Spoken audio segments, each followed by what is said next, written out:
الحمد لله وكفى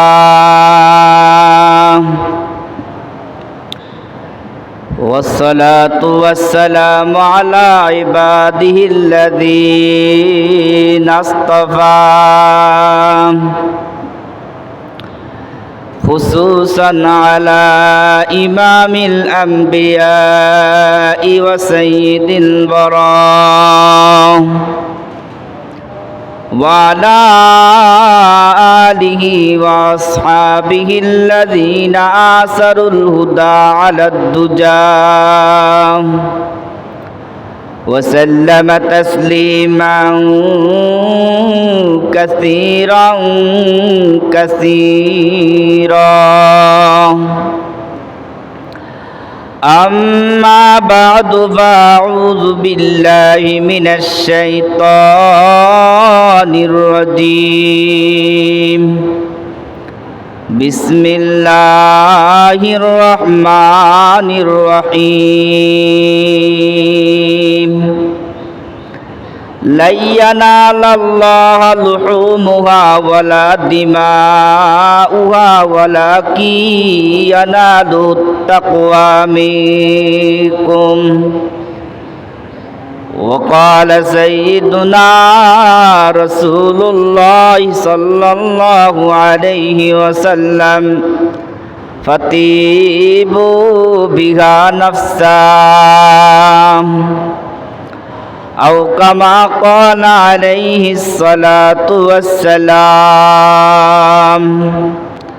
صدق الله العلي العظيم وصدق رسوله النبي الكريم ونحن على ذلك لمن الشاهدين والشاكرين والذاكرين والحمد لله رب العالمين.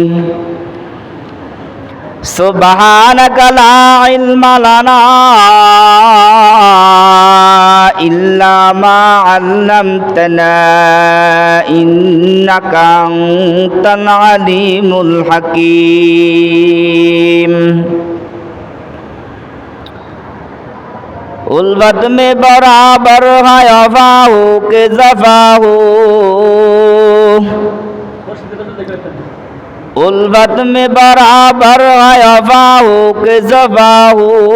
हर चीज़ में लज्जत है अगर दिल में मज़ा हो, हर चीज़ में लज्जत है अगर दिल में मज़ा हो। ला इलाहा इल्लल्लाह,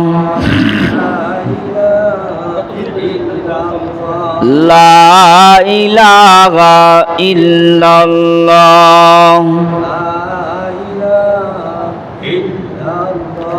ला इलाहा इल्लल्लाह। तौहीद तो ये है कि खुदा हशर में कह दे, तौहीद तो ये है कि खुदा हशर में कह दे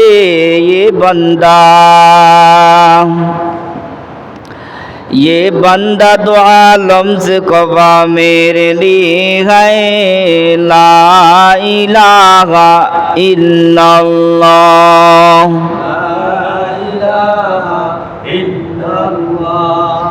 ला इलाहा इल्लल्लाह, ला इलाहा इल्लल्लाह मुहम्मदुर रसूलुल्लाह सल्लल्लाहु अलैहि वसल्लम, सल्लल्लाहु अलैहि वसल्लम, सल्लल्लाहु ताआला अलैहि वसल्लम।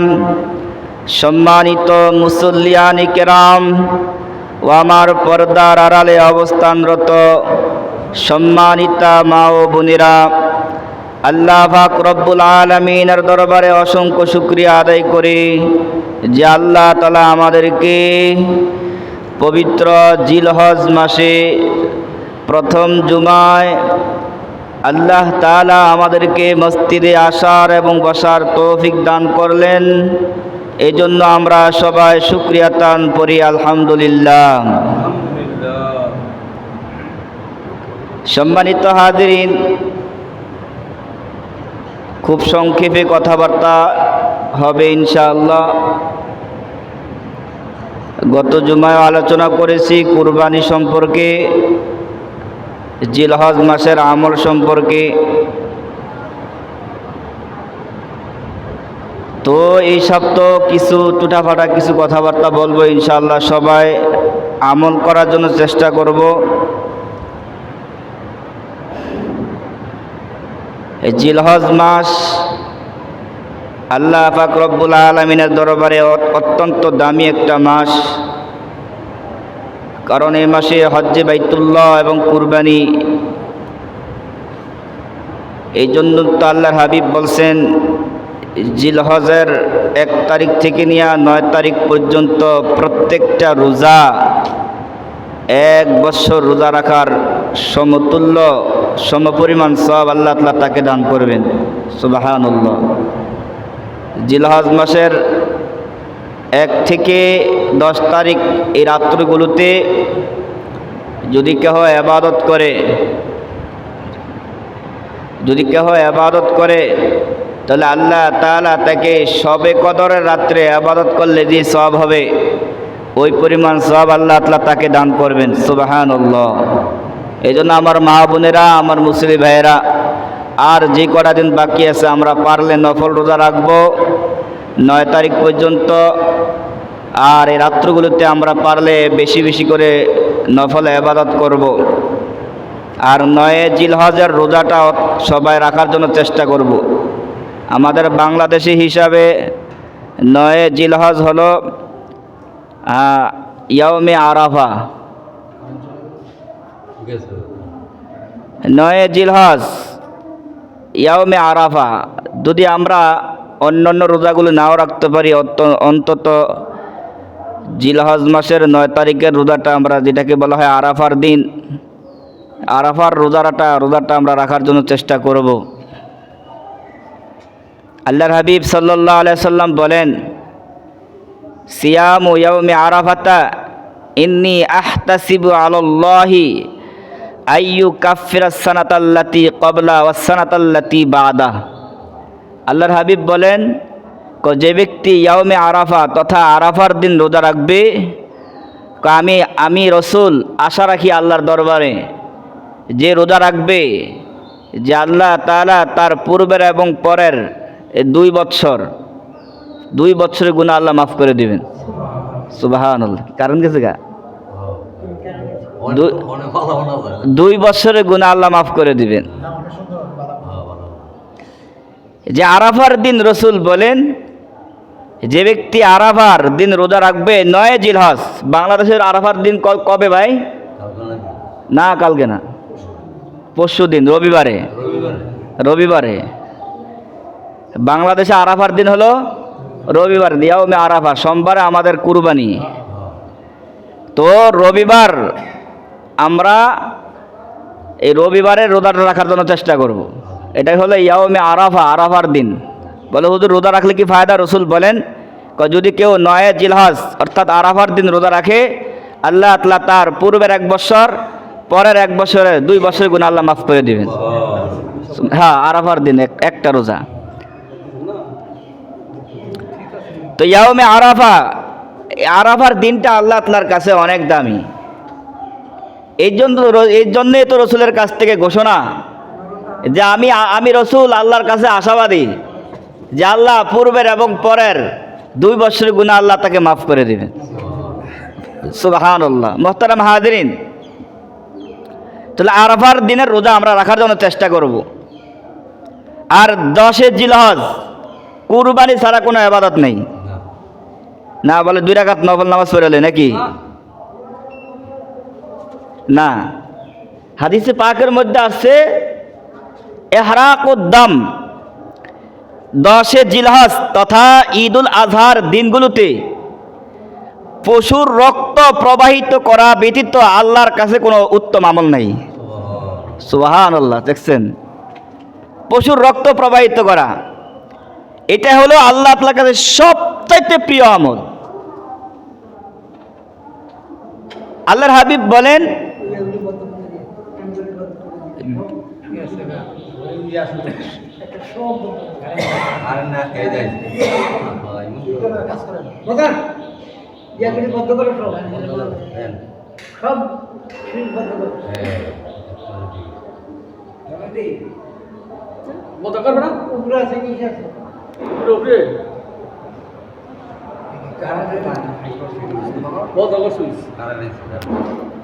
ইয়াউমে আরাফা, তো আল্লাহর হাবিব বলেন যে ঈদুল আজহার দিন আল্লাহ তাআলার দরবারে ঈদুল আজহা হলো 3 দিন। কয় দিন? 3 দিন। আইয়ামুল আজহা সালাসাতুন, আল্লাহর হাবিব বলেন ঈদুল আজহা হলো 3 দিন। এই 3 দিন কুরবানির পশু জন্তুর রক্ত প্রবাহিত করা হলো আল্লাহর কাছে সবচেয়ে প্রিয় আমল। আল্লাহর হাবিব বলেন, কয় কুরবানির পশুর রক্ত মাটিতে পড়ার আগে আল্লাহ তাআলার দরবারে কবুল হয়ে যায়। আল্লাহর হাবিব বলেন, তোমরা যে কুরবানি করো, কয় তোমাদের নিয়ত যদি পরিষ্কার থাকে, তোমাদের নিয়ত যদি খালেস থাকে, কয় কুরবানির পশু যখন জবাই করা হয় আর ওই পশুর রক্ত মাটিতে পড়ার আগে আল্লাহর দরবারে পৌঁছে যায়। দোস্ত আবার শুধু তাই নয়, আল্লাহর হাবিব বলেন ময়দানে হাসরে কিয়ামতের দিন যিনি কুরবানি দিবেন, কুরবানি দাতার আমলনামার পাল্লায় কুরবানি পশুর খুর পশম শিং তার আমলনামার পাল্লায় দেওয়া হবে। কুরবানি পশুর শিং পশম খুর যে কুরবানি দাতা তার আমলনামার পাল্লা দেওয়া হবে, যাতে করে তার মিজানের পাল্লা ভারী হয়ে যায়। সুবহানাল্লাহ। এই জন্য কুরবানি করা চাই। কুরবানি যাদের উপর ওয়াজিব তারা তো কুরবানি করব, যাদের উপর ওয়াজিব না তারাও তো সওয়াবের লালসায় কুরবানি করা উচিত। ওয়াজিব না, এরপরে নফল করা উচিত, কারণ এত সওয়াব। ফামা লানা ফিহা ইয়া রাসূলুল্লাহ, সাহাবায়ে কেরাম বললেন, ওগো আল্লাহর হাবিব, কুরবানি করে আমরা কি পাবো, কি পরিমাণ নেকি পাবো? আল্লাহর হাবিব বললেন, বিকুল্লি শারাতিন হাসানা,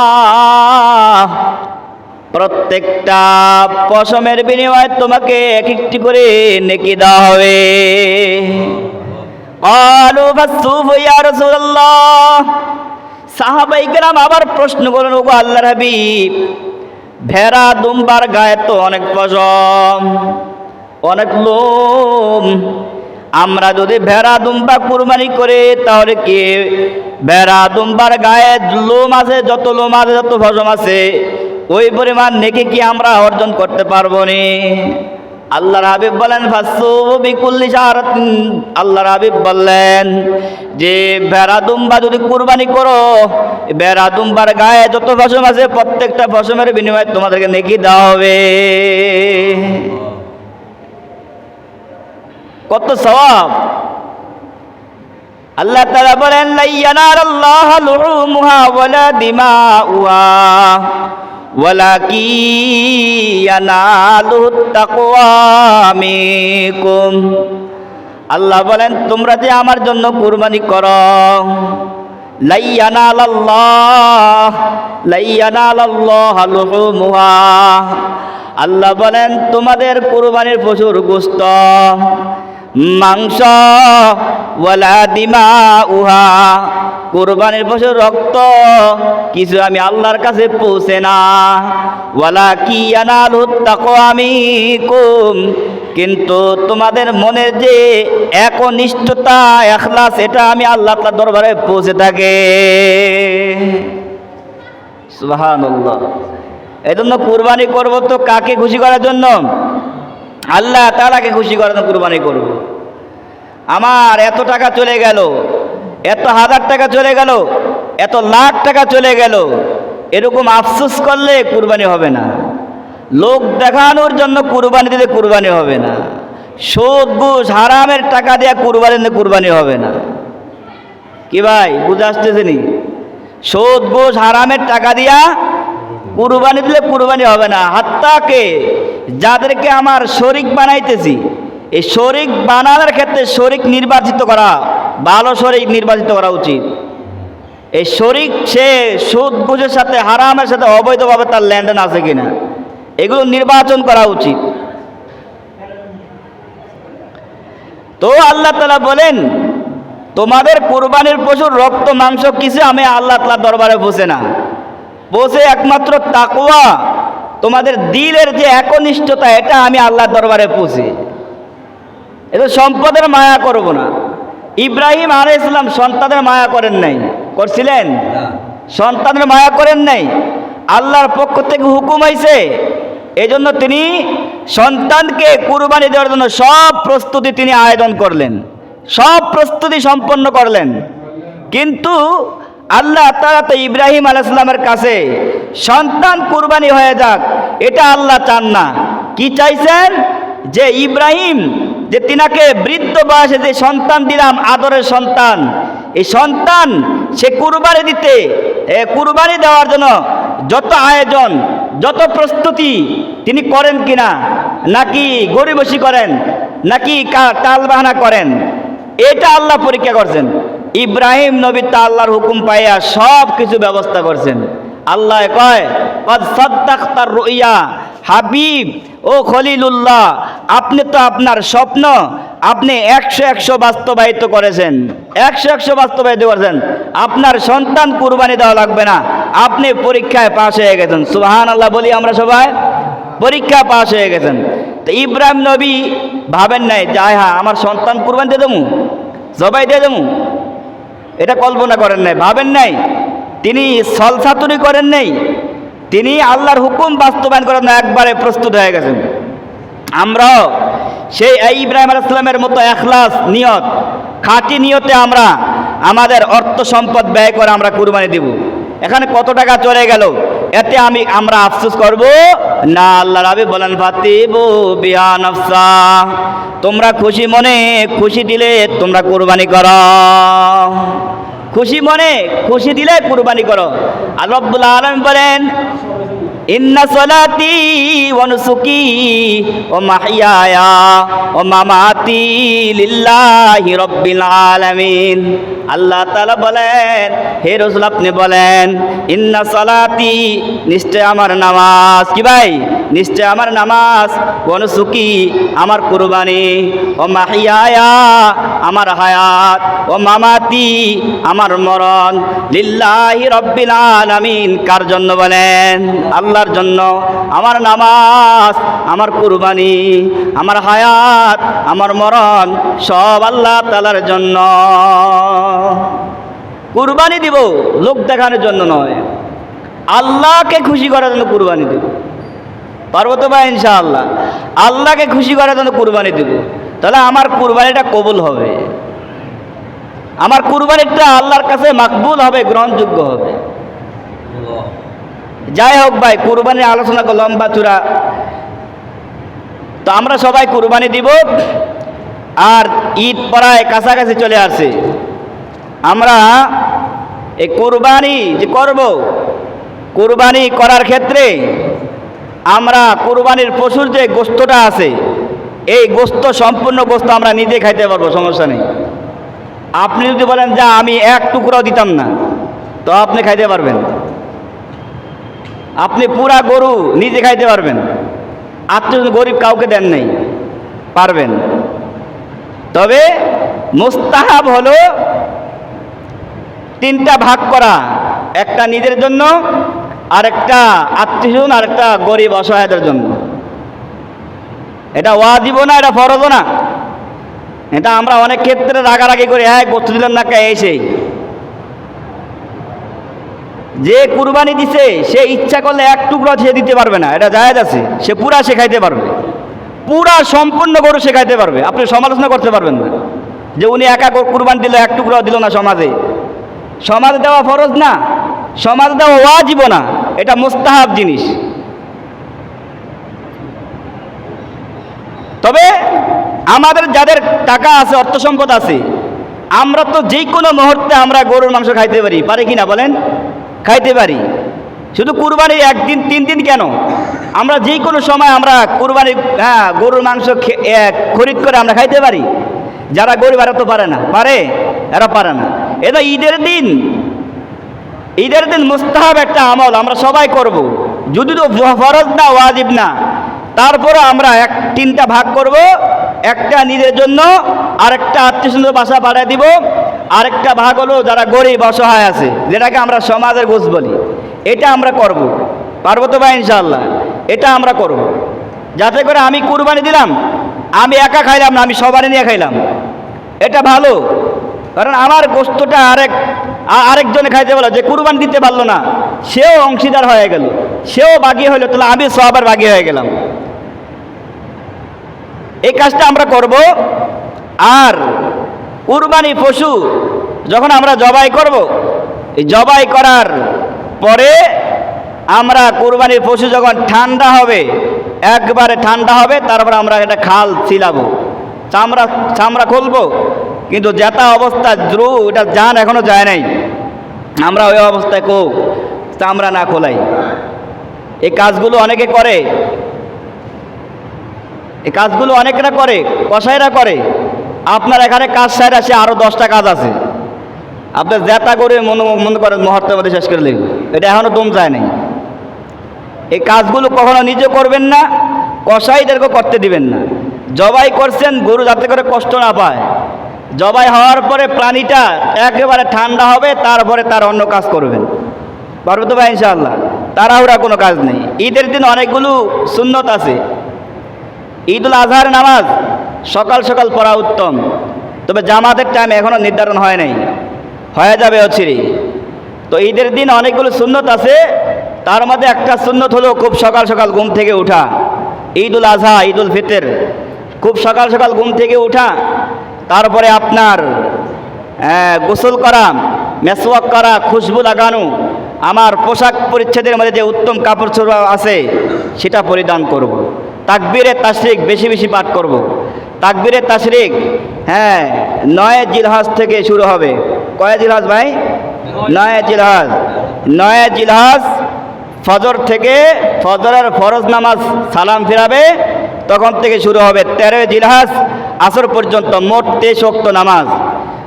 প্রত্যেক বালেগা, সাবালেগ, নর নারী পুরুষ সকলের উপর নামাজ জামাতে ফরুক আর একা ফরুক, সালাম ফিরাবে ফরজ নামাজের সাথে সাথে তাকবীরটা একবার বলা ওয়াজিব। কয়বার ভাই? একবার। এটা নিয়ে অনেক মসজিদে বাড়াবাড়ি হয়, বাড়াবাড়ি নাই, ছড়াছড়িও নাই। একবার বলবো। পুরুষ যারা আছেন জোরে জোরে বলবে আল্লাহু আকবার, আল্লাহু আকবার, লা ইলাহা ইল্লাল্লাহু, আল্লাহু আকবার, আল্লাহু আকবার, ওয়ালিল্লাহিল হামদ। মা বোনেরা আস্তে আস্তে তাকবীরগুলো পাঠ করবে। আমরা আইয়ামুল আজহা এই দিনগুলোতে আমরা তাকবীর পাঠ করে আমরা দিনগুলোকে মুখরিত রাখবো। এই ঈদুল আজহার দিনগুলোতে সবচেয়ে বেশি থেকে বেশি আমরা তাকবীর পাঠ করব। তাকবীরে তাশরিক, আল্লাহু আকবার, আল্লাহু আকবার, লা ইলাহা ইল্লাল্লাহু, আল্লাহু আকবার, আল্লাহু আকবার, ওয়ালিল্লাহিল হামদ। আল্লাহ তাআলা আমাদের সবাইকে যে কথাগুলো বললাম সবাইকে এর উপর আমল করার তৌফিক দান করুক। আমরা সকলে বলি আমিন।